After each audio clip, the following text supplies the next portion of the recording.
తదాస్తు దేవతలు ఎవరు? వీరు చెప్పింది నిజంగా జరుగుతుందా? సాయంత్రం సమయంలో ఎటువంటి చెడు మాటలు మాట్లాడకూడదని ఇంట్లో పెద్దలు తిడతారు. పైగా తదాస్తు దేవతలు తిరుగుతూ ఉంటారని, తదాస్తు అంటే మాటలు నిజమవుతాయని చెప్తారు. చాలామంది దీన్ని వినే ఉంటారు. అలా ఎందుకు అంటారో ఇప్పటి రోజుల్లో ఎవరికి ఈ విషయం తెలియకపోయి ఉండొచ్చు. కానీ పురాణాలు తెలిసిన వాళ్ళకు మాత్రం ఇది ఖచ్చితంగా తెలిసే ఉంటుంది.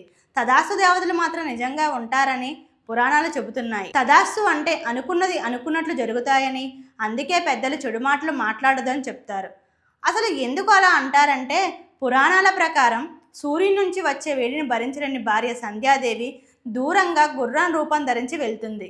ఇక సంధ్యాదేవి దూరాన్ని భరించలేని సూర్యుడు కూడా గుర్రం రూపాన్ని ధరించి సంధ్యాదేవి దగ్గరికి వెళ్ళాడు. ఇలా వీరి కలయిక వల్ల అశ్విని దేవతలు ఉద్భవించారు. వీళ్ళనే తదాస్తు దేవతలుగా పిలుస్తారు.